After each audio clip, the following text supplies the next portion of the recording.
Right. Good evening.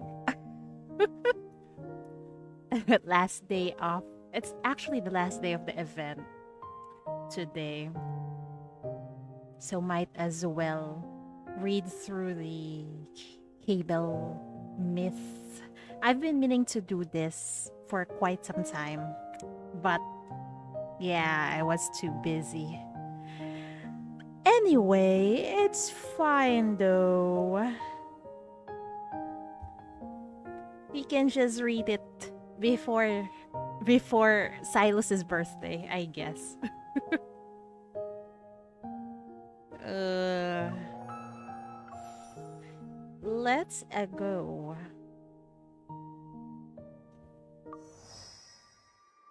You know, it's better to stream Love and Deep Space late at night because there's not a lot of woof woof in the background.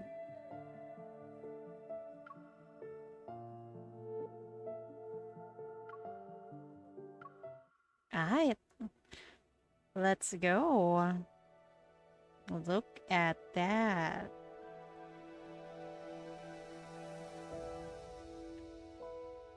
It's an abandoned city. I wonder what's the story. Let's go. Let's find out.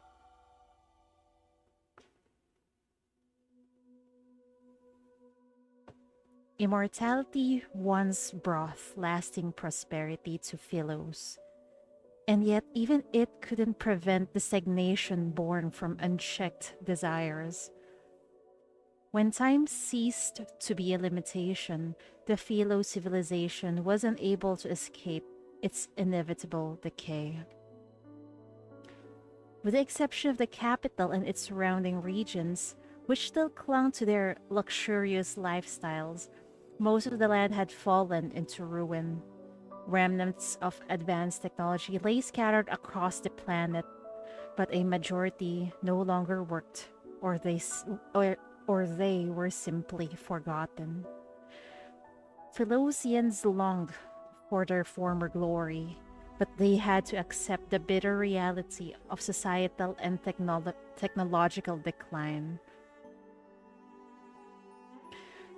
The ruling elite in the Central District maintained their authority via strict surveillance, but beyond that illusion of grandeur lay something far worse. The more you traveled across the planet, the more you saw an empire in decline and the signs of an unavoidable demise. Strife raged tirelessly across the land, and the regime could only cling to life by relying on devastating weapons. Good lord, it reminds me of a certain country. I'm not gonna mention anything, but if you know, you know. Among the rebel leaders, a piece of intel circulated between them. The secret weapon that had crushed countless uprisings was a modified combat android designated as A01. Is this us? Or is this Caleb?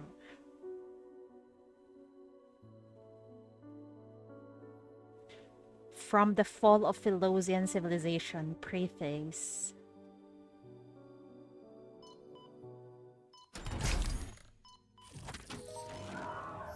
We have lost control of X-02, requesting emergency response protocols to be activated immediately. I'm not sure if you can hear it properly. I'm gonna increase the game volume, okay?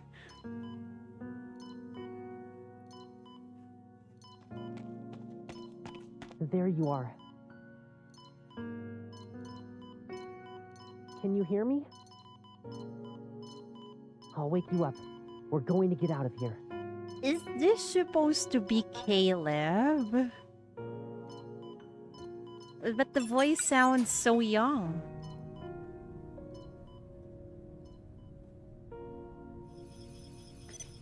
Real-time data of my vital signs flicker across the transparent glass of the experimental pod. Oh, it is the MC. Oh. A boy who's approximately my age and wearing a powered exoskeleton just like me touches my cheek against the barrier. We finally meet, A01. It is Caleb. He sounds so young here. I'm X02. Damn, so the Philo's government have used the MC as a weapon to destroy any resistance against the government. I see. Damn, horrible. Horrible life, man. There's been a security breach, and the laboratory's control system was hacked. We can only run away while they're trying to fix it. The stranger opens the experimental pod and extends his hand towards me. Let's run away, A01. I am A01, a secret weapon created by the government. My body was modified and encased in a powered exoskeleton. My consciousness can be controlled as needed. Basically, she does not have any freedom and even self, what do you call this? Something like she cannot choose anything by herself. People fear me, avoid me, and alter my configurations. So why would someone reach out to me? Without thinking, I take his hand, pull out the tubes connected to my body, and step out of the experimental pod.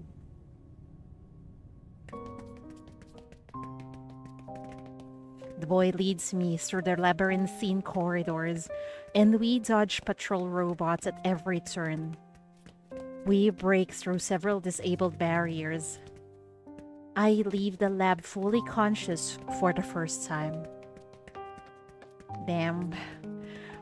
Othan Laboratory is entirely underground. The boy leads me through a hidden passageway and remains silent. Maybe it's to avoid being detected. Only the sound of our footsteps fills the dark, empty tunnel.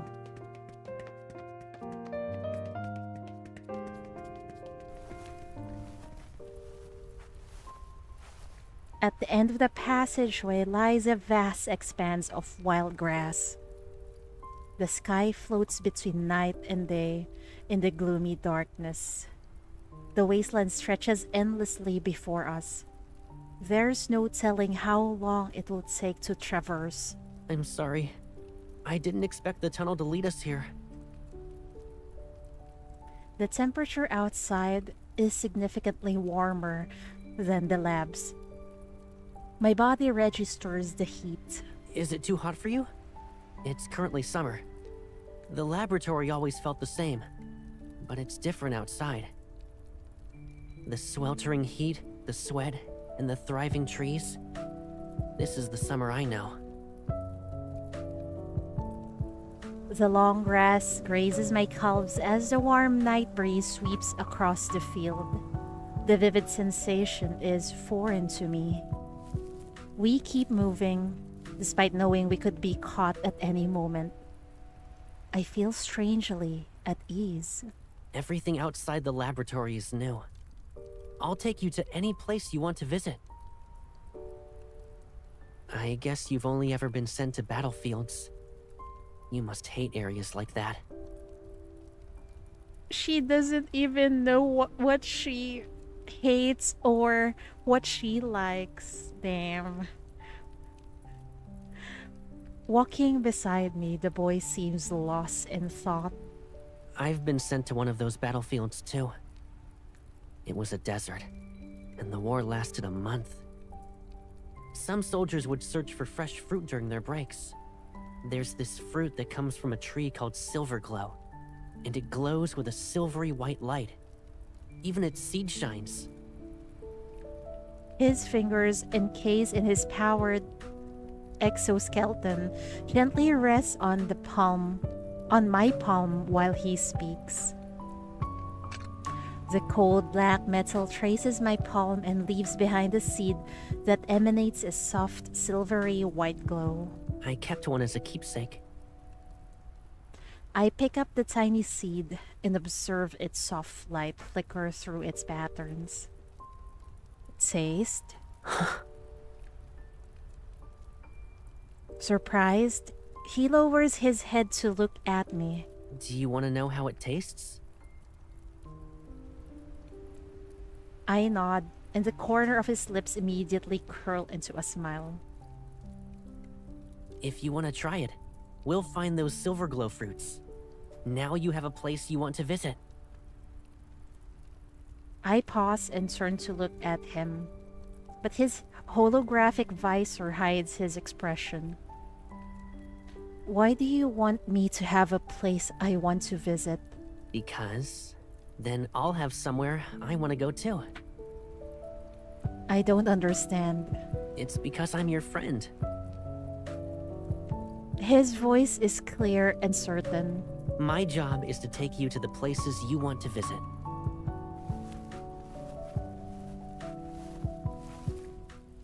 I wonder if the MC also has the same circumstances in the current timeline. Because we still don't know what happened during their childhood, whether the MC is similar like this, doesn't have any sense of what she does want or doesn't want. I want MC backstory with Caleb, man. Maybe we'll get a future card. Who knows? Let's prage, I guess. As if reflecting the brightness in his voice, a golden ray of sunlight ignites the pale-colored horizon. A tender golden red glow spreads from the edge of the sky. It becomes more vibrant with each passing moment. Sunlight pierces the morning mist and illuminates the dewdrop on the grass. A dawn unlike what I've seen before arrives. I can't help but stop and look up at the sky. Summer. Daybreak. Is this the first time you've seen it? I don't remember. They erase my memories once I return to the lab.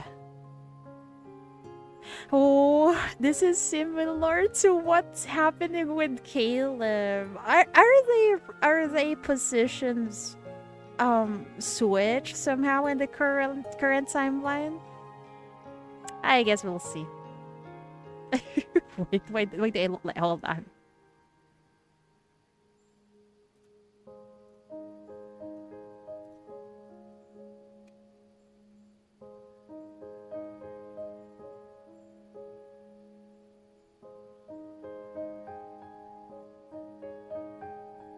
My gaze returns to his face. Once we're out of this wasteland, it'll be more difficult for them to find us. And the system can only erase memories it knows about. What we see now is ours alone. A secret between us.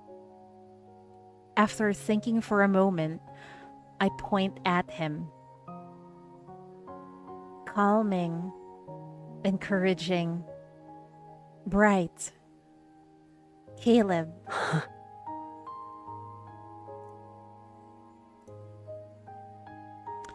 Secret. He seems to immediately understand what I'm saying. Is that a code? It sounds like a name.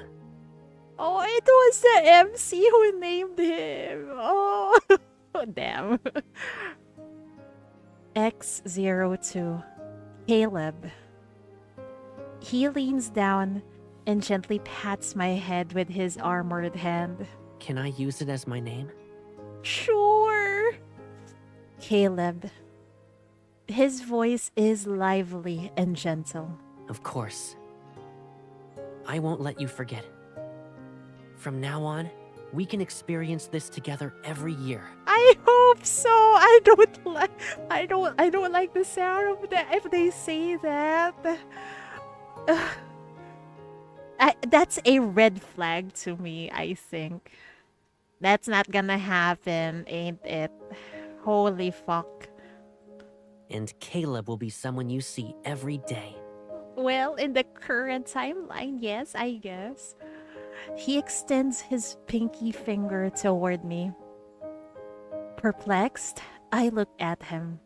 At this hour, yeah, it's better to stream Love in Deep Space at this hour. There's not a lot of woof woofs. It's because I use my phone, okay. During that day, there might be people calling. That happened quite a few times before. I had to. Hi, Theo, welcome. Also, side story, Nikkei side story, it will be on Saturday. Welcome, welcome. I think we're gonna get emotionally damaged in this Caleb card. How are you? Doing great. Staying up late for Caleb. Hold out your finger, like this. I hesitate for a moment. Then I raise my right hand and extend my pinky. Our armored pinky fingers hook together. Now we've made a promise. We'll stay together every day and never be apart. Well, he did manage to do that in the current timeline. Yeah. Can't wait for your reaction. Oh dear. Look forward to that on Saturday. No! Test subjects have been located. Oh no! Activating capture protocols. Use What the any means fuck? necessary. They were having a moment. Oh no. Oh. Fuck humans for real. You jump. Me too. I was fucking surprised, man. Anyway. Our promise barely began before it was broken in the cruelest way possible. Fuck, it's starting out as an emotional damage kind of episode. No! I can hardly recall how I was captured. My mind is a blur of laser fire and soldiers collapsing under my floating blades. The place where I had first tasted freedom turned into that familiar battlefield in an instant. The boy protects me from a lethal laser blast. He falls in front of me. No! Get out of here! Run! Oh, no! No! I stab my floating blades into the soldiers and ignore the wounds I continue to get. My vision blurs. Through the haze, I see his body dragged away by robots. Caleb. A dull thud resounds as a laser pierces my powered exoskeleton. I fall onto the blood-soaked grass, and the sky turns into a blinding blood red. Amid the sea of blood, a faint silver light flickers before my eyes. The silver glow fruit. I don't know when the glimmering seed fell, but it now rests beside my right hand. With the last of my strength, I struggle to wrap my fingers around it. This is the last image I remember before losing consciousness. 2 test subjects have been apprehended, commencing full examination followed by solitary confinement. Holy fuck.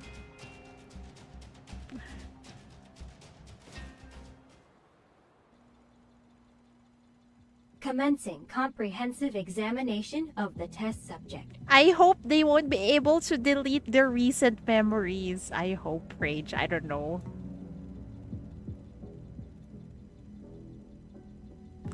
That loathsome familiar voice invades my ears, but my mind remains foggy.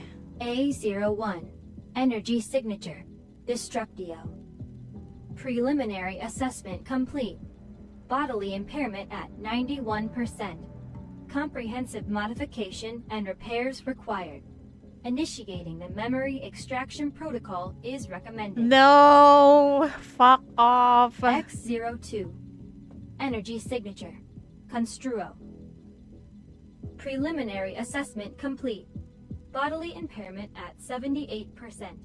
Prioritizing the extraction of its energy for A01 No! repairs is recommended. Don't you fucking dare hurt him. Activating memory extraction protocol for A01. Keywords are as follows. X02. Friend. Oh no. My subconscious is plunged into chaos as a boy's face keeps appearing in my mind. The scent of wild grass in summer and how plants touched my skin. The silver fruit seed.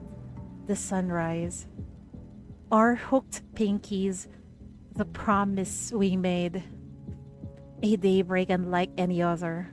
One that will never fade from my memory. X02. Caleb. Memory extraction complete. We will now proceed to modify and repair A01. Will she remember? Will she forget? I used that one day to remember someone who didn't have a name. My memories are once again consumed by the lab and battlefields. My body undergoes more modifications. Stricter control mechanisms are imposed on my mind and body. I'm sent out to fight. I kill, get wounded, black out, and wake up fully repaired. Then I'm sent out to fight. I kill, get wounded, black out, and wake up fully repaired. I'm sent out to fight. I kill, get wounded, black out, and wake up fully repaired. Then I'm sent out to fight. I kill. Fuck those humans, man. I never get another chance to escape from the lab. But deep within my consciousness, I repeat that one name over and over again. In most tragedy stories, humans were the reasons. Of course, they always are. Not only do they want to self-destruct, they have to destroy other things or other people too. Caleb.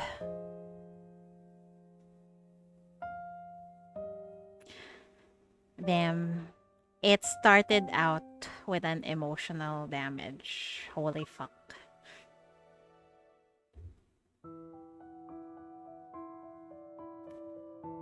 Experiment ID AX42B. Date, Philo's calendar year. Recorded by Othan 17798. This Othan, I wonder if they are similar to the auto robots that's roaming around in the current timeline. Objectives, determine the nature and interrelation of A01's and X02's powers. Observe their behaviors and responses under various environments and stimuli. Assess the planetary impact of their powers. Ocean Research Bureau Report number A341.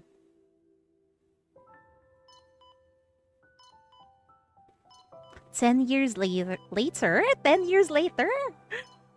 As usual, I'm confined to the experimental pod. My mind is hazy, but I can still see and hear. I just returned from the battlefield. Fragments of violent images still flash between my thoughts. I try to find my one solace amid my chaotic memories.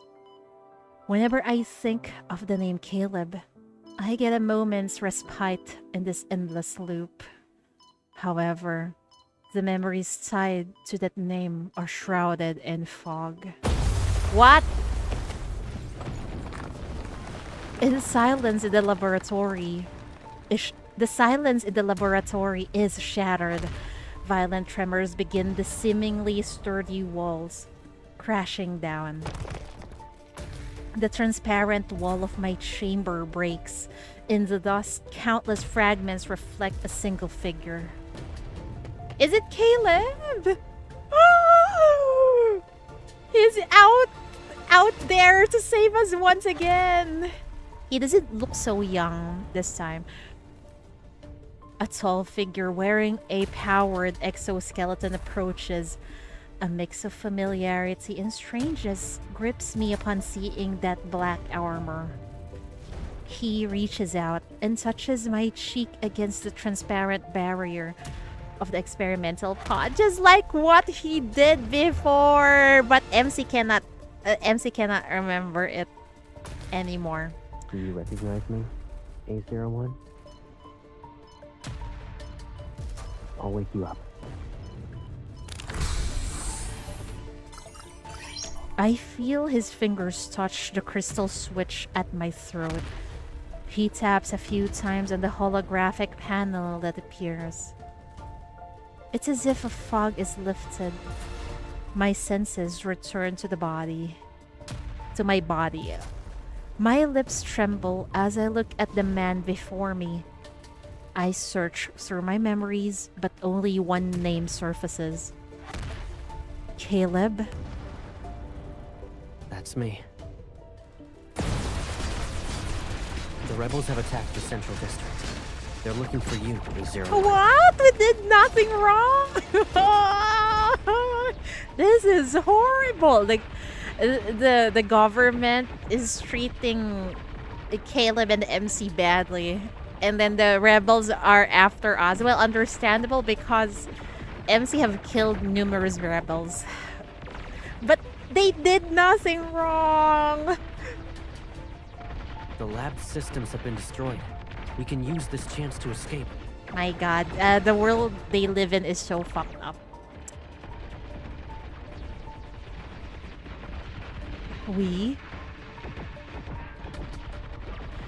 I don't know who you are. I only know your name. I'm Caleb, your friend. A friend? All you need to know is that this isn't our first time escaping. There's a strange familiarity in his voice, which stirs my fragmented memories. I remember escaping with Caleb before. I'm getting distracted by his chest and abs. Holy fuck. He is taken aback, then he extends his hand toward me. I promise, this will be our last escape. I just realized what this reminds me of, but gender reverse. What?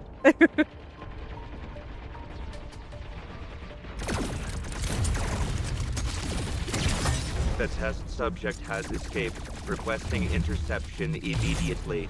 Oh, fuck off. We're about to get killed and you want to restrain us? What the fuck? The laboratory collapses under heavy bombardment, but the robots continue their relentless pursuit. We end up fighting our way out. Caleb leads me to a hidden underground warehouse where, to my surprise, an aircraft awaits. He skillfully pilots it and takes us into the clouds despite the intensifying gunfire. Anime Prima Doll. I don't think I've watched that one. But to be honest, when the PV of this card was shown a few weeks ago, I actually got a near automata kind of feels. It's not that famous, I see. Also had the War of Humans and Machines because of humans' greed. Well, this one is... They live in a dystopian world. Actually, humanity and society is collapsing. And then they made the MC and Caleb. But they're both androids.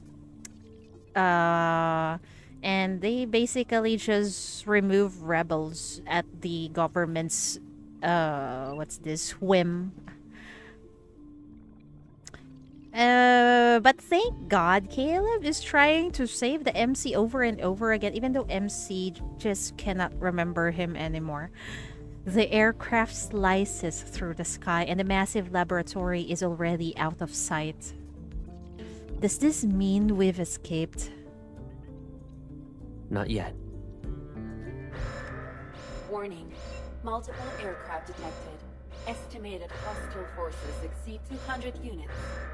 Oh Immediate dear. action required. That is the most premises of the games you I guess you are right. It looks like the government is more interested in capturing you than fighting the rebels. Well, we are their ultimate weapon. They want me as a weapon. They won't last long without you. But the rebels won't let you go either. Oh, we are fucked. Are you scared? This is our last escape. We either succeed or die. Being captured isn't an option. Outside the windshield are swarms of aircraft piercing the thick clouds. I stand and walk toward the cabin door. No wonder I like it. I think that's the reason why I still play those games, because of those premise. It feels like the stakes are so high that you just cannot afford to fuck up.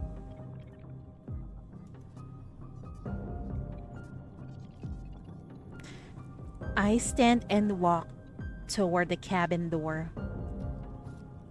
They'll try to shoot us down, protect the aircraft. You're the one I need to protect. Oh, damn. Before I can react, he's already beside me. This is our escape. I won't let you fight alone. Caleb opens the cabin door. A dark, gloomy force spreads from his palm and suspends our aircraft in midair. You're evil. I'll help you. I nod and leap out of the cabin. Held aloft by an invisible force, I summon my floating blades. The giant black sword swiftly strikes the approaching aircraft, one after another. Thick smoke engulfs our vision as enemy aircrafts burn and explode. They're like fireworks. They're like a firework display celebrating our escape. How romantic. Endless laser weave a net of destruction, and it's impossible to avoid. Both Caleb and I are struck. What? Not again! And then the fuck up comes harder. Yeah. The fuck up comes harder. Exactly. That's what I love about dystopian kind of stories. I'm used to pain, and we have no other choice this time. The last enemy aircraft is sliced in half, and it plummets to the ground. I look down at the burning wreckage far below. An exhaustion I've never felt before hits me. The injury-induced dizziness returns. I fall backward, yet I don't plummet from the sky. A pair of hands catches me from behind, and my body relaxes. I can trust the person holding me.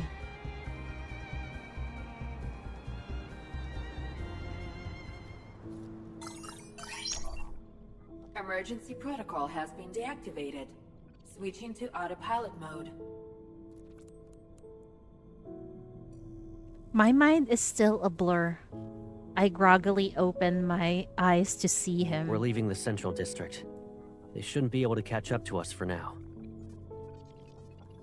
Resting on the floor of the cockpit, I watch as he kneels before me and examines my injuries. Your mechanical body is severely damaged.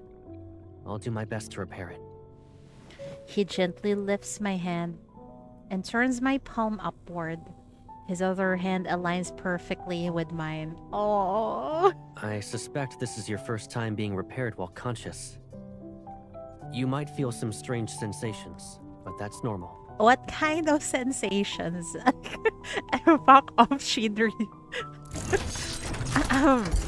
Our connected mechanical parts seamlessly shift and form a transfer port that locks our palms together. Oh?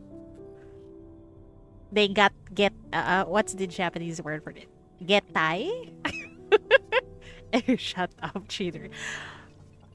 I'm not sure if I imagine it or not, but I feel a cold energy tinge with pain flow into me. Get some help. Wait, is that the Japanese word for combine? I think it's getai. I think there was an anime before where we like scream, yeah, connect. Never mind. Fuck me. What is wrong with my mind right now? I calm down. I'm not sure if I imagine it or not, but I feel a cold energy tinged with pain flow into me, flow into her, mixing up things. I try to pull back my hand, but Caleb gently squeezes it. Our fingers intertwine. Just a few more seconds. A sharper pain crashes into me, and I feel as if every wound is set aflame. My body burns, and my mind teeters on the edge of chaos. It hurts. Caleb. It hurts so much. If this is out of context, those dialogues will be so sus, man. Oh, good night, Maury. Sleep well.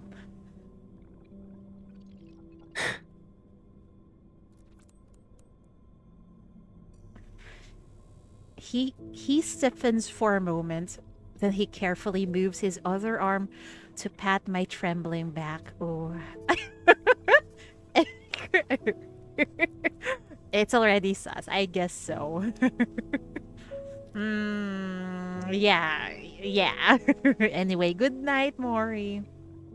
It'll be okay. I was always the one to repair you when you returned from battle. Oh, so every time MC was unconscious, it was Caleb. It was Caleb who repaired her. Oh. I instinctively hug him with my free arm. I rest my head on his shoulder as if this gesture could somehow ease the pain. Don't leave me. I won't. I will never leave you again. This man! I wanna cry.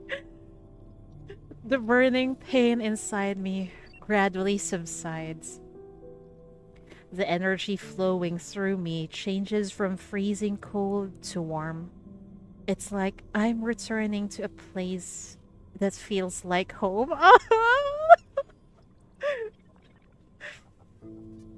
I slowly close my eyes and feel an unprecedented sense of peace in my heart. Deep down, I believe that when I open my eyes again, I won't be alone anymore.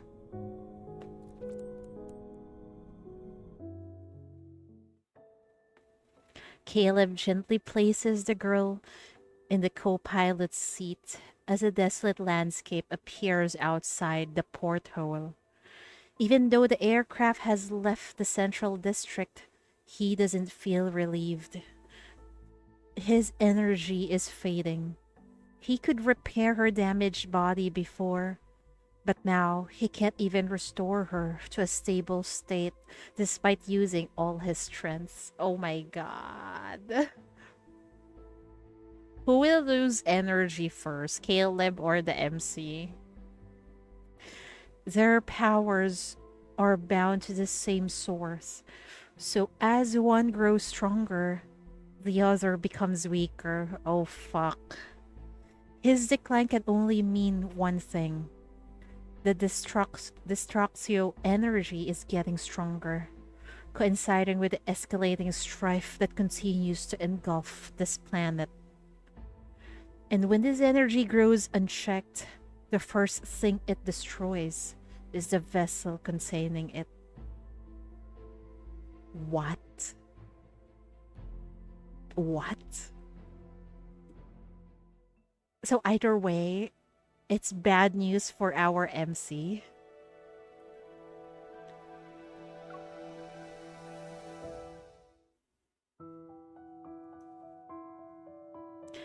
Experiment ID A01UW175, date Philo's calendar year, recorded by Othan 17799.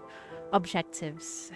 They use visual and auditory stimuli to make A01 intermittently aware of X02's existence and observe her reactions. Analyze A01's emotional state and energy fluctuations to assess the fundamental attraction between the two. Evaluate the stability of A01's autonomous consciousness and behavioral patterns after becoming aware of X02. Authon Research Bureau Report 8527. What if this is also part of those fuckers' experiment? I just hope not. I just wish they could live their life in peace.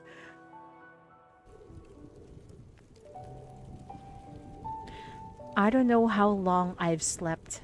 When I open my eyes, I find myself in a small rocky cave. A small campfire burns at the cave's entrance. A familiar figure is looking into the dancing flames. I slowly step outside to see a vast desert. Caleb hears me and quickly turns around. His holographic visor is gone. I can't help but stare at him. What's wrong? Do you feel unwell? No, sir, you are just so handsome, I guess. Did they look weird? No, you look better without a visor. I walk up to him, cup his face, and look into his eyes. I don't blink. Your eyes, they remind me of a scene. What kind? An image surfaces in my mind. A sky floats between night and day from many years ago.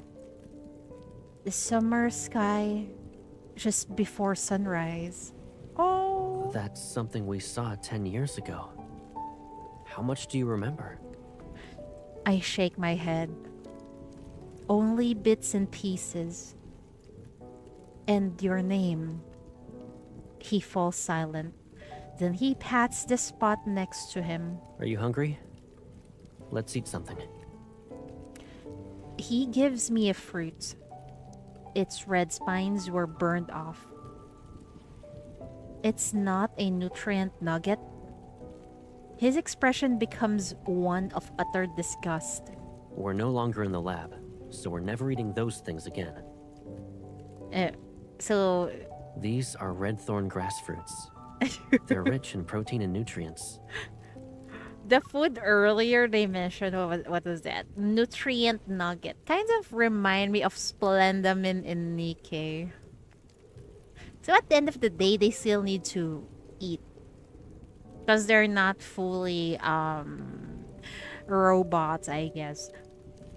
I take the warm fruit and bite into it.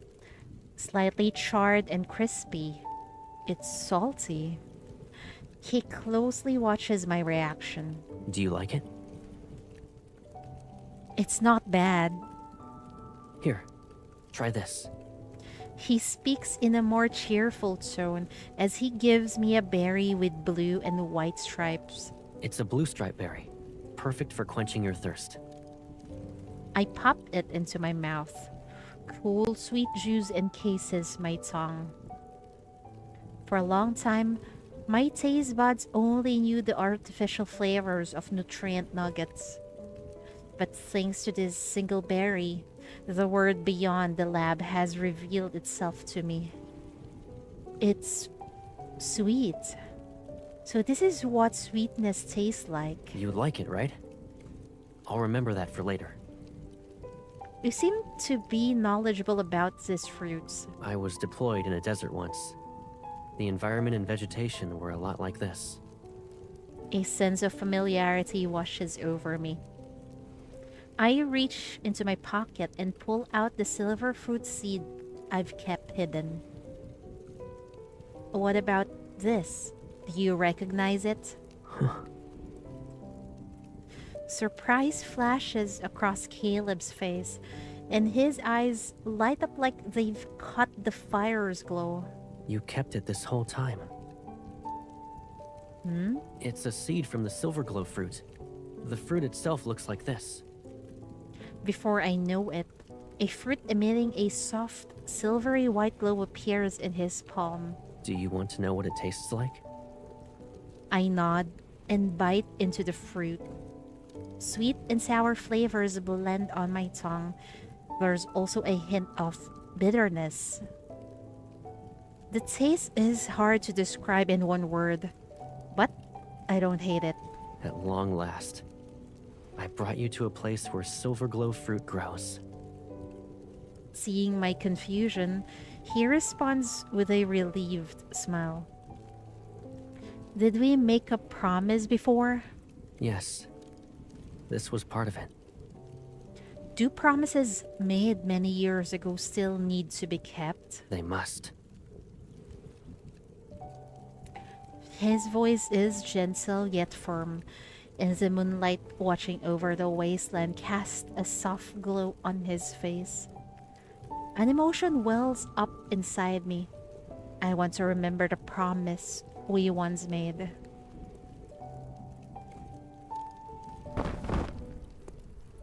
After we finish the fresh fruit, Caleb puts out the fire and moves the spare sleep pod from the aircraft to the cave. The inflatable sleep pod quickly takes shape, and he starts to set up another one. I don't need it. This sleep pod will help your body and mind rest properly. It's too cramped. I don't like it. I'm so glad MC is sounding more and more like a human.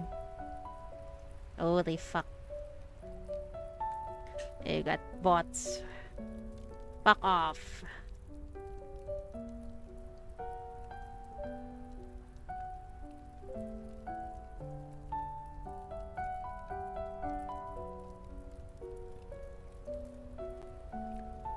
Wait, did I not remove this dude?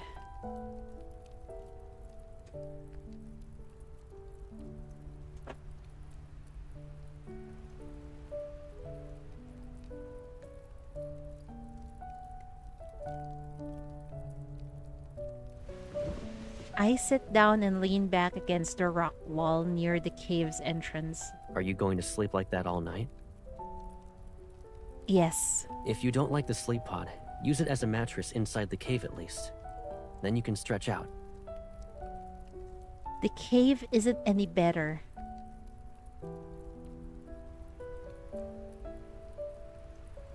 Caleb looks at the dark, cramped cave and seemingly comes to a realization. He moves closer to the entrance and sits down next to me. Ah, I didn't read that. He positions himself as if he were my shield. Oh. Right. You know, I also don't like being alone. It's very windy near the entrance. That's why this spot is mine. I turn my head and our gazes meet. In the lab, we were actually separated by one wall. And it was a mirror in my room. I didn't realize it was one way until it got destroyed. You were in the room next to mine and could always see me. right? I nod as I recall the transparent wall. It was like a stage built for an audience of one, me. The sole actor on the stage was a prisoner, the boy in the other room, confined to the experimental pod and unable to make a sound. I was forced to watch his loneliness and pain play out. Holy fuck. Those those people are so cruel. How could they do this to human beings? It felt like an experiment. Were you able to hear me? All kinds of plants can grow in the desert.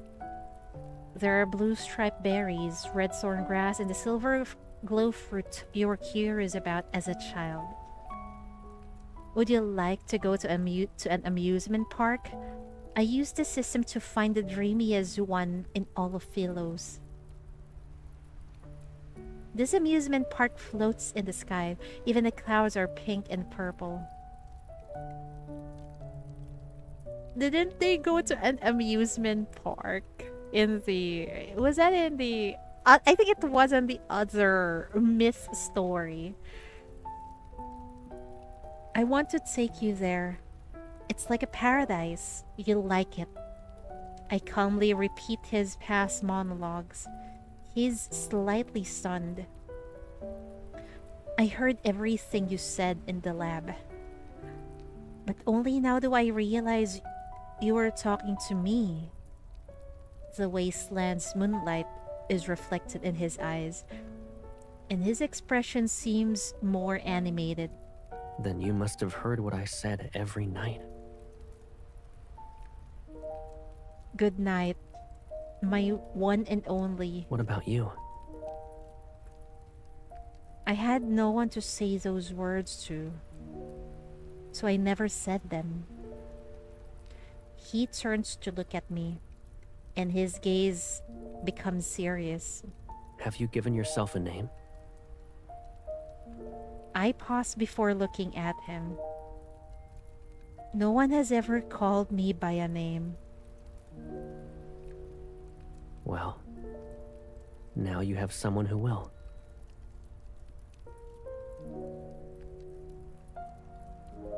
Oh, a cheatery. He lowers his gaze and carefully repeats the name several times.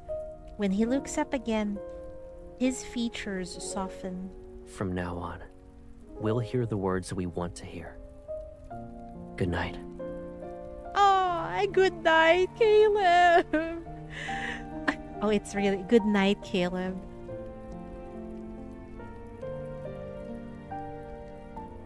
I close my eyes and listen to his steady breathing nearby. I unconsciously rest my hand against his shoulder. I slept well that night. No sudden awakenings, no dreams. Oh, even though they are fugitives, it seems like they live a happier life over there than when they were confined in a lab.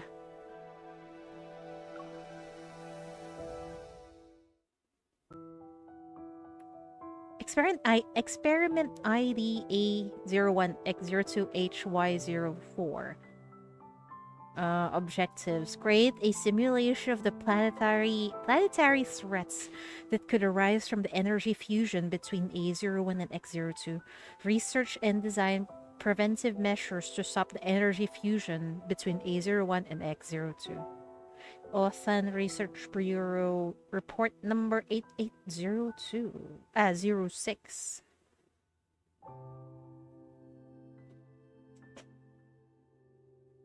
So they're fusing their energy. But they don't want to because it might destroy the planet. Huh. Caleb doesn't remember most of the dreams he had in the laboratory except for one. It's a vivid dream that reoccurs frequently. Past an endless tunnel of space and time, at the far end of the universe, a blue planet orbits peacefully. The planet's inhabitants closely resemble the people of Philos, but everything there is full of life. It's in stark contrast to the declining Philos. Are they talking about the current Earth? I don't know. The images in the dream are vivid. He seems to know how the people live there and how the scenery flows. More importantly, the planet's energy always feels familiar and nostalgic to Caleb. It carries the unique aura of rebirth. Perhaps it's not a dream, but a distant memory. Or maybe that could be your future too. We fly our aircraft to get as far away from the central district as possible. But the aircraft was hit with heavy bombardment. It's constantly malfunctioning. Eventually, we're forced to take a risk. We land on the outskirts of a ruined city to look for parts. As we enter the desolate streets, wary and curious eyes follow us. Linkshire was once as lively as the Central District, and now it's rare to see a new face. Oh dear. We mean you no harm. A black market merchant greets us in an unremarkable corner of an old district.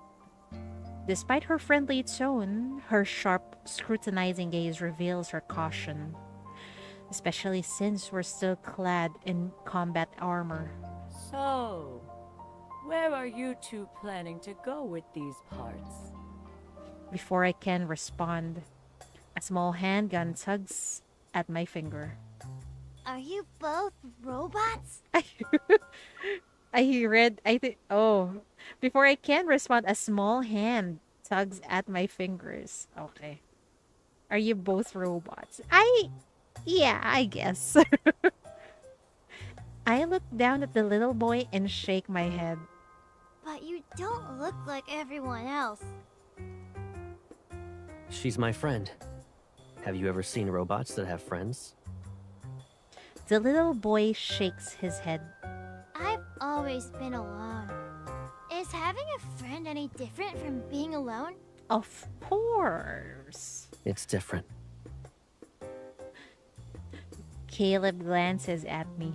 Having someone always be there for you, it feels different. But my grandma is always there for me too. You brat. Sorry about that. This is my grandson, Kolo. He hasn't seen many outsiders, so he's curious. You're from outside? Which outside? I hesitate. I don't know the names of places on Philos aside from the Central District. The edges of Deepspace. The edges of... What's that? It's the origin of all Philosians. Our ancestral homeland, basically. I probably look just as bewildered as the little boy right now. There aren't many deserts between the cities there. People enjoy traveling to see all kinds of landscapes. His expression is honest, as if he experienced it firsthand. Did he get this from the cognitive domain system? Do they have these? My grandma worked really hard to get them for me. The boy pulls out several white paper ornaments from under the table. They're neatly folded. What is this, origami? Paper is rare on Philos, but on that planet, it's an everyday necessity. Oh, the pronunciation is actually Philos, not Philos. Okay, Philos. Almost every child there learns to fold simple objects. His understated tone makes my mind wander. What else? Tell me more.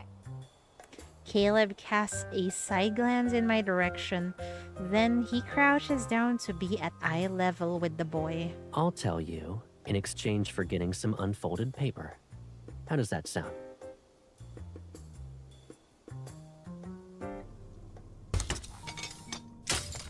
When we left Linkshire, we took the aircraft parts and the precious white paper I'm holding right now. back inside the aircraft, Caleb gets straight to work without even resting for a bit. Lying on his back under the control panel, he swaps out internal parts. Regulator. I hand it to him, but my gaze keeps drifting to the nearby paper. Are you curious? Have you visited the edges of deep space? I'm not sure. I don't remember being there, but these images keep appearing in my mind. It feels like he's really connected to the current Caleb. Otherwise, why would he know that? They feel like memories from a long time ago. Memories from a long time ago. Or we don't even know if the current timeline is really the current timeline, or is that the past? Huh.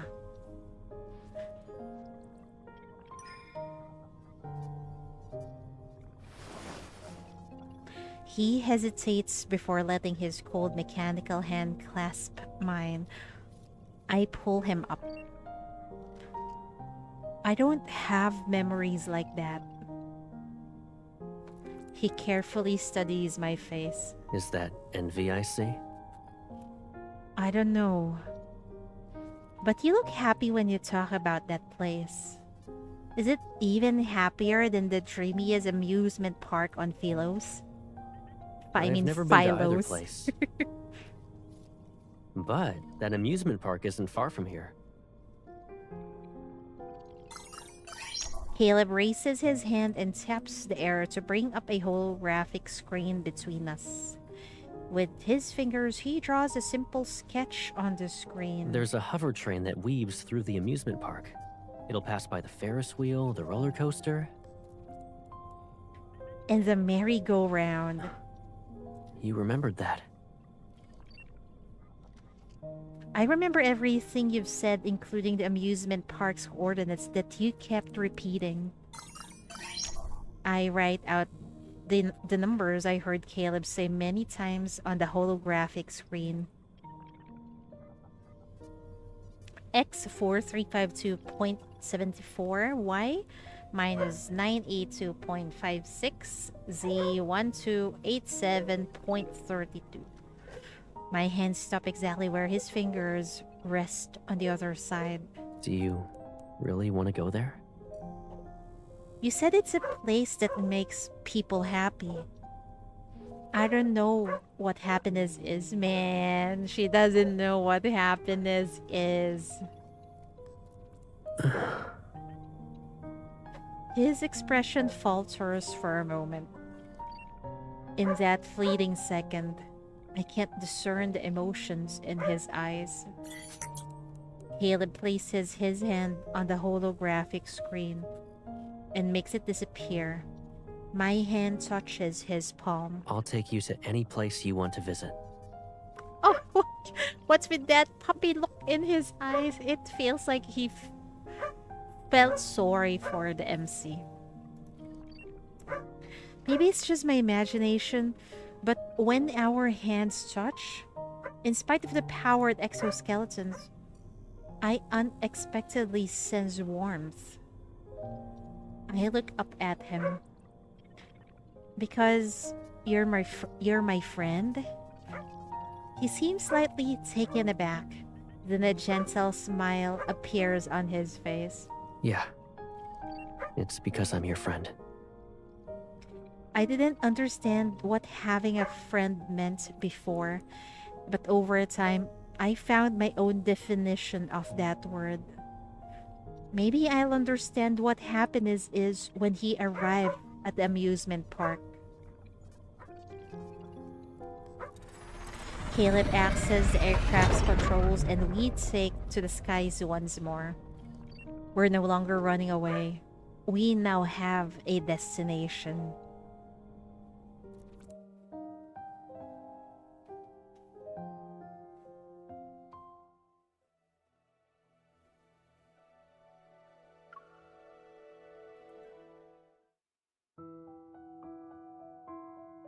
Experiment ID A01 IE03.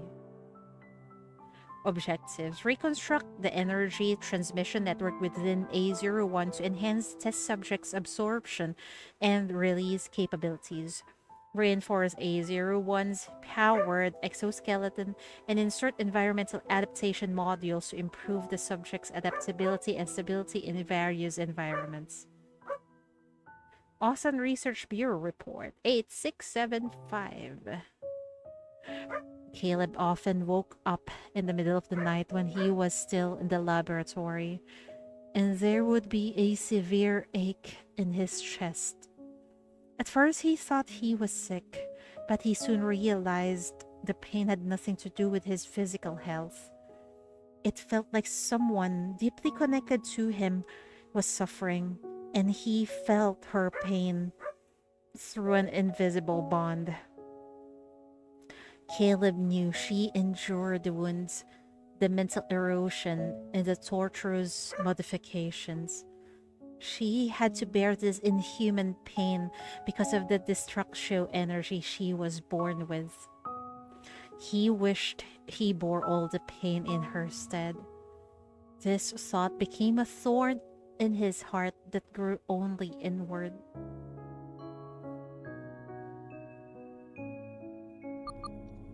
Approaching designated coordinates. Entering landing mode. Please ensure your safety.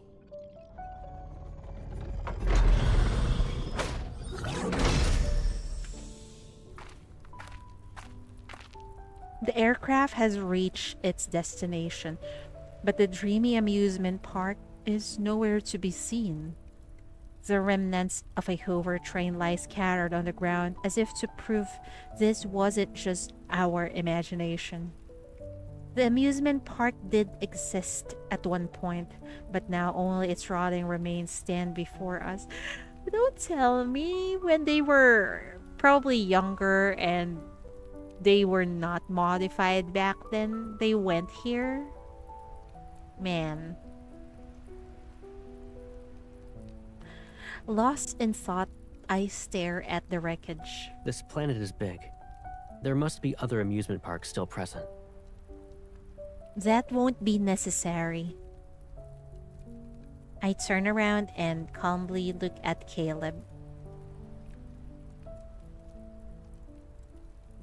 It's okay not to know what happiness feels like. I've matured just fine. I start walking towards the aircraft, but he grabs my wrist. Let me show you a magic trick. He releases my wrist and deftly folds and folds and refolds the white paper he got from the boy. Before long, he places a delicate white paper crane in my hand. Let's see how far it can fly. Although I'm confused, I play along. The small paper crane glides from my fingertips. It flies into the distance, and my gaze follows it across the desolate ruins. It circles back toward me. But just as I reach out to catch it, it levitates before my eyes. Did he use your evil? As soon as the words leave my mouth, I realize I'm floating. I look down and see Caleb walking through the air. He's heading in my direction. The hover train is gone, but there's always another way to reach the sky. During the previous battle with our pursuer's aircraft, I hadn't paid attention to the sensation of floating. But now that I'm suspended in the air, I feel like I lost my balance.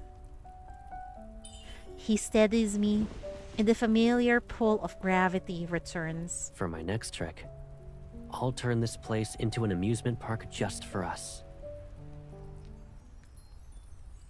The paper crane levitates and leads the way. Caleb holds my hand and guides me through the night sky. Oh, they're having a date in a destroyed amusement park.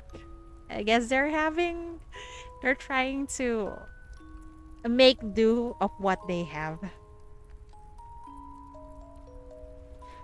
From above, the amusement park no longer looks like a bunch of ruins.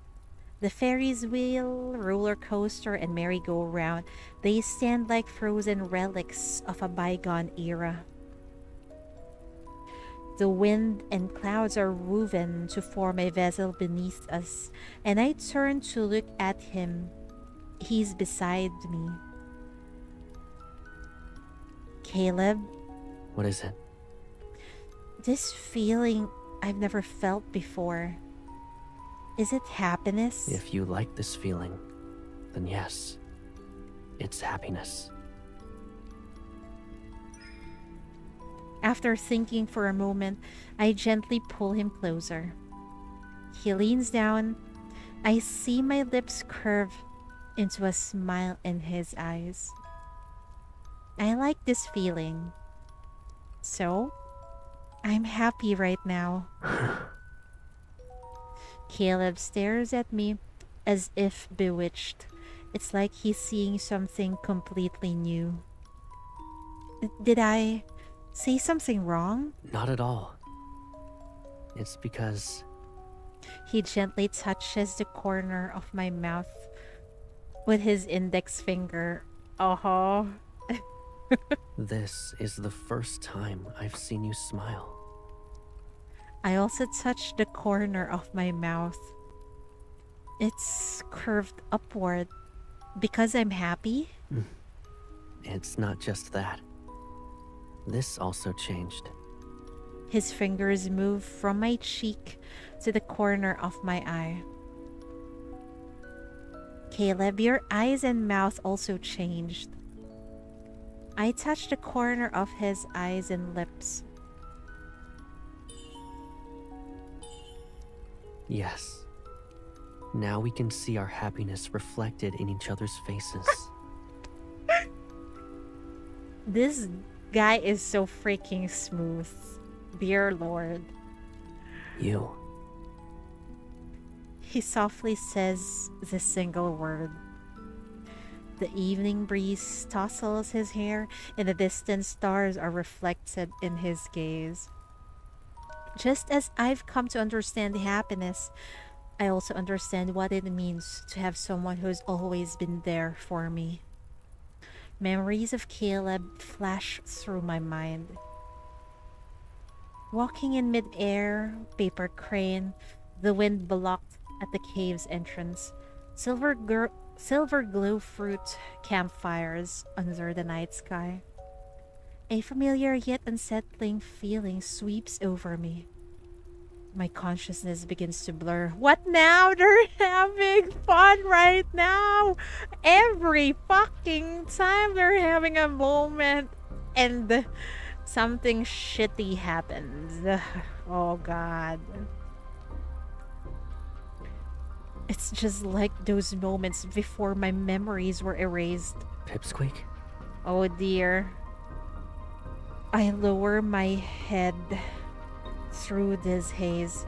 The crystal embedded in my powered exoskeleton gives off a faint, blood-red glow in the darkness. My mind spins into chaos. Chaos's embrace, even breathing feels painful. As I collapse into the arms of the person beside me, a sharp sound charges toward us. Not again! A golden beam pierces the darkness and grazes my powered exoskeleton. It's a surveillance drone. Get behind me. Countless pairs of golden eyes Ano, suddenly gentle, light up the gentle. night sky. Who? Ilalabas ko na ang aking dragon. Oh, hi! Postnot. Welcome. It still exists. What exists? Welcome, welcome. Where are we? Countless pair of golden eyes suddenly light up the night sky. They're like a pride of lions surrounding their prey. More golden beams are woven to create an intricate net. They're trying to trap Caleb and me. Not again! I try to summon my floating blade to counterattack, but my fading consciousness prevents me from using my evil. Fuck. Behind me, A golden beam strikes. As it pierces my chest, I lose balance and fall. Caleb catches me. Focus, he uses his evil to lift the passenger railroad car into the air. It serves as a makeshift shield. He carries me into the floating passenger railroad car while lasers relentlessly attack its exterior. I can hear the muffled explosions. My senses are about to disappear. Even the pain in my chest feels like a distant phantasmal sensation. Listen, I know your mind is in disarray. I'm fine. We need to go.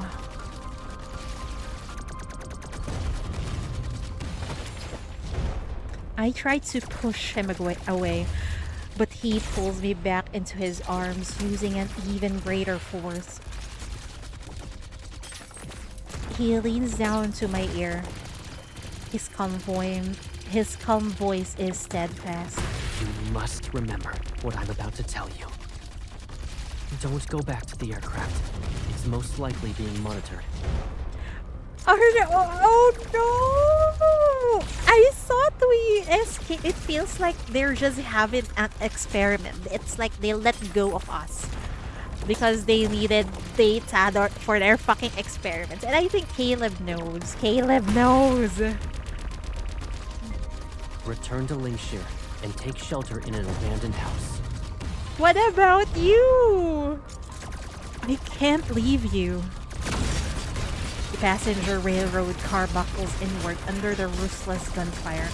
The increasing number of strikes is a warning. It won't hold on for much longer. Caleb presses his hand against the back of my head. Our foreheads touch. There is no fear in his eyes. Only a burning light belonging to someone who's ready to face death. No!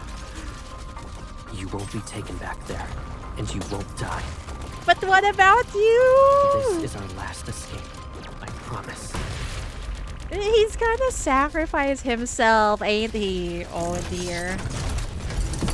His other hand grasps mine, and the transfer ports in our palms connect. A flood of energy surges into me. It's not the cold, soothing kind I knew before. Caleb, it hurts. The energy burns like a raging wildfire. It consumes every fiber of my being as if to hollow me out. Don't be afraid. This won't take long. A shrill, ringing noise echoes in my mind as unfamiliar energy takes over my body. It drains whatever remains of my energy.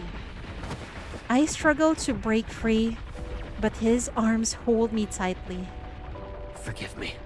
This is the only way. I suddenly realize he's exchanging his energy with mine. No! No!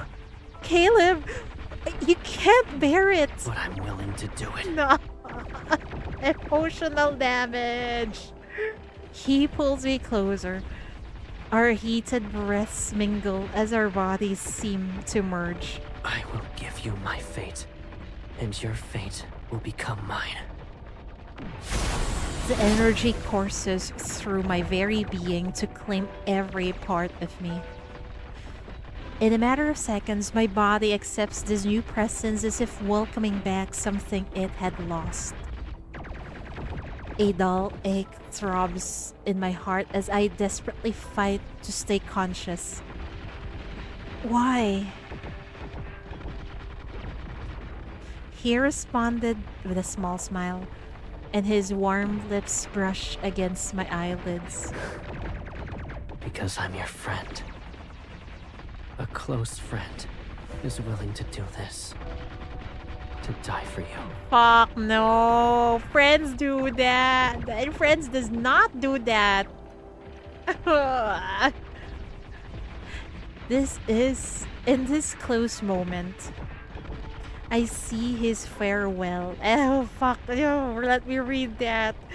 In this close moment, I see his farewell in that smile. It feels like our final goodbye. My lips move, but the word I want to say won't come out. Caleb. As the world slips into darkness, I see Caleb turn and walk out of the passenger railroad car. He levitates in the air as massive black swords materializes behind him. So the reason why he got those weapons was because they exchanged their energies. I see.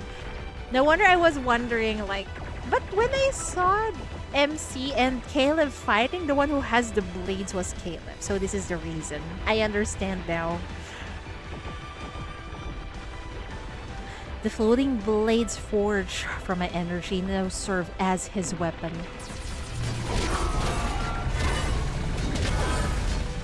A massive swarm of drones surges toward him to attack the newly reborn combat android. He raises both hands. Gravity is warped, and a black hole that manifests shreds the machines into pieces. Caleb turns his head to take one last look at the passenger railroad car. Then he leaps into the sea of metal.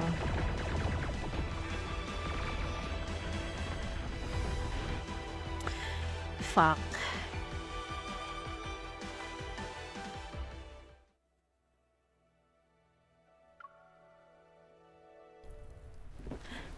I wake up in the wreckage of the Hoover train's passenger railroad car.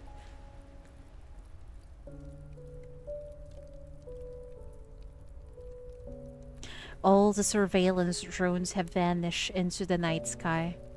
They took Caleb with them. No! He's still the same Caleb we know. The sky floats between night and day as another summer sunrise looms. The amusement park has returned to being ruins. I'm alone once more. The space around me feels like a laboratory, boundless yet still a prison. Caleb's energy is warm and calm, like lake water under the summer sun. It carries the essence of life and hope itself. He took on all the pain and darkness so I'd only be left with this pure hope. If I were to ask him why, he'd probably smile and give me that answer. It's because I'm your friend. My heart feels the pull of a familiar force. I know Caleb is alive. He's just outside my reach. Instead of hiding in an abandoned house like he told me, I searched the ruins of the amusement park without rest. To pull my heart feels grows weak. To pull my heart feels grows weaker. I don't know what's happening to Caleb. What if the connection breaks before I find him? I force myself to move faster. Wait. I think I read that wrong. Okay. The pull in my heart feels... I think they should just remove the feels. The pull in my heart grows weaker. I don't know what's happening to Caleb. What if the connection breaks before I find him? I force myself to move faster. I need to cover more ground.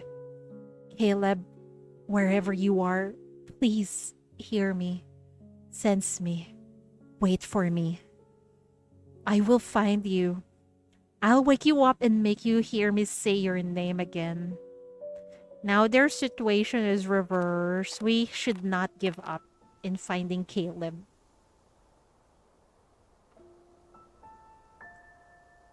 I lost count of how many days and nights I've traveled.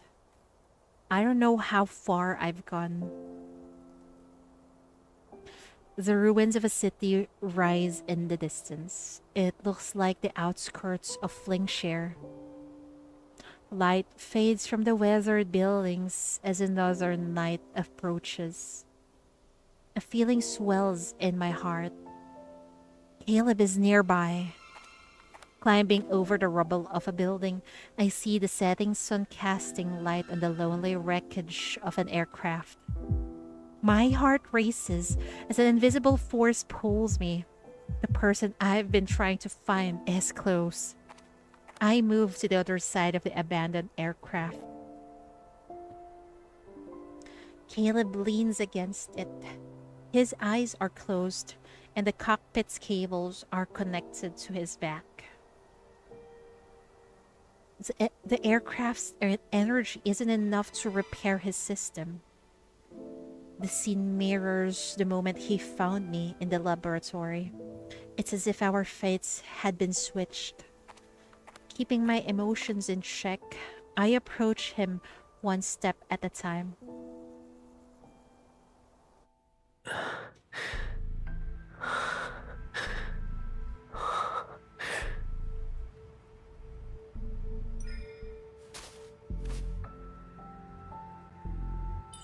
His breathing is steady. Let's see if he reacts.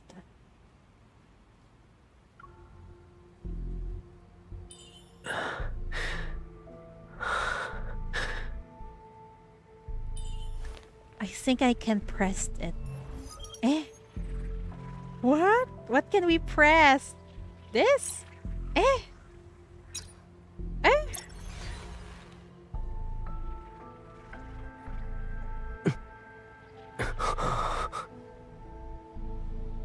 Oh, hi, Connie. Welcome. Caleb, are you okay? I always wanted to be in the same world as you. Eh? Oh, we're getting pinned down. Great. Instead of just watching you and imagining you. I want to feel your warmth, your heartbeat, everything. I want you to stay with me forever. Oh my god, his desire is so palpable. What is happening to him?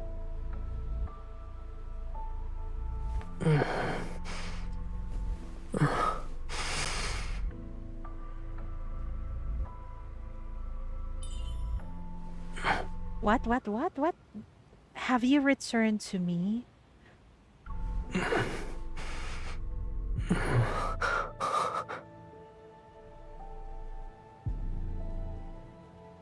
Are you hurt?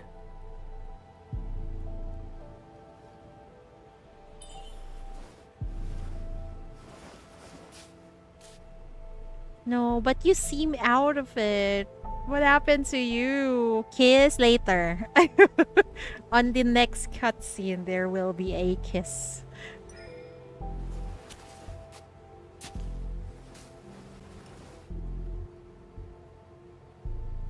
Oh, he is really attached. Should we take care of that?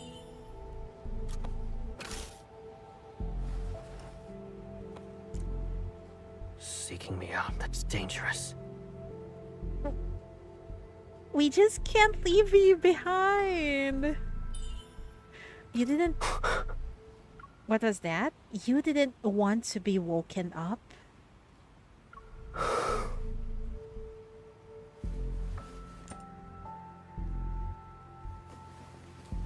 If it's you,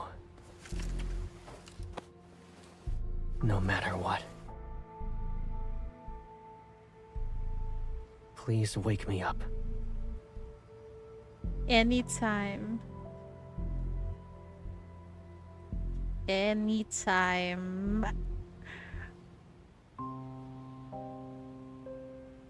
I support Caleb as we quietly head back to the Linkshare in case the drones are still patrolling the city's outskirts. His system has sustained heavy damage. We need to quickly find a safe place for repairs. The black market merchant who sold us aircraft parts kindly let us use her old house for now. Although it's worn from age, the room is tidy. A vintage floor-to-ceiling window takes up an entire wall, so this space is flooded with light. Caleb, utterly exhausted, collapses onto the bed. Oh, let's pat his head. I gently touch his eyelids and feel a trace of warmth beneath my fingertips. Suddenly, his eyelashes flutter. Don't worry. I'm fully conscious. He takes my hand and turns it over. The various cuts and scrapes I collected from those days of looking for him in the ruins are revealed. His grip loosens as if he's afraid to cause even the slightest discomfort. Were you uncomfortable these past few days? Without saying a word, I press my palm against his. He understands and tries to pull away. No, why? My system is fine. Are you sure? I pin his hand down to the mattress. I sit on the edge of the bed and look down at him. Your hands. My pain receptors have been modified. But you're not like me. I force his palm to align perfectly with mine, and my powered exoskeleton shifts as our transfer port connect. Energy flows into his body. His wounds seemingly burn as they heal.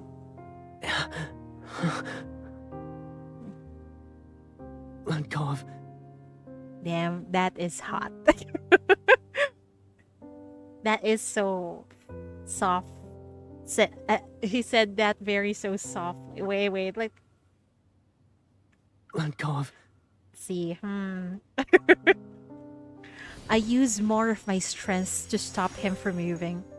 His face slightly pales from the pain. This is how you repaired me before. I'm just returning the favor. Don't waste your energy on me. No way. We'll save you. The energy transfer suddenly stops. I stare at my palm, shocked beyond disbelief. Caleb's system isn't fully repaired but my energy is already drained. Unease creeps into my mind. Our energy levels are mismatched? You knew? He turns his head away to avoid my gaze. I'll recover. I just need more time. I grab his shoulder and make him face me. Our gazes meet. You lied to me. Yes, I did. How are you going to punish me?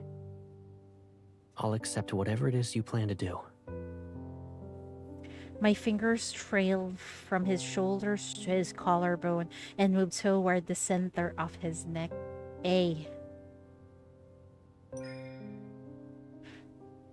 Your punishment. Promise me that you'll never leave me again. Ever. What if I break it? My fingers stop just above the crystal on his throat. All it would take is one push to transform him into something else. What? I know your weakness. If you break it, I'll make you my prisoner. Oh, daring are we now, MC? He hesitates before taking my hand. He sits up. Where will you imprison me? I will shackle you to a place only we know about. Are you talking about that planet at the edges of deep space? You told me the people there call their living quarters a home. Yeah. And you said going home is a normal occurrence there. Yes. Normal, but important. Damn, and he's looking at the MC while saying that. Can we have a home if I take you there? Why do you want to go to that place with me? Because you're my friend. A friend. Quote unquote friend. The light from the window reaches his eyes and makes them shine like a nebula. Can I call you that? Of course. Of course! He's about to cry! Oh dear.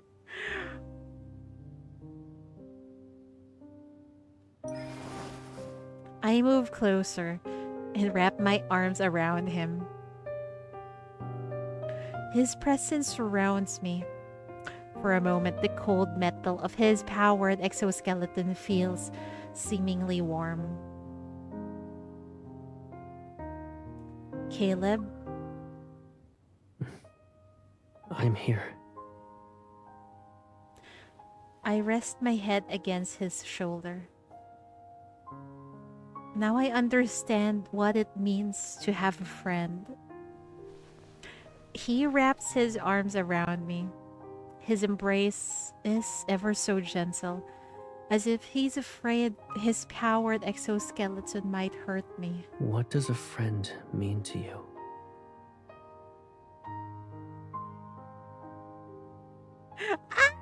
I like the second one. There's someone I can't live without. So true.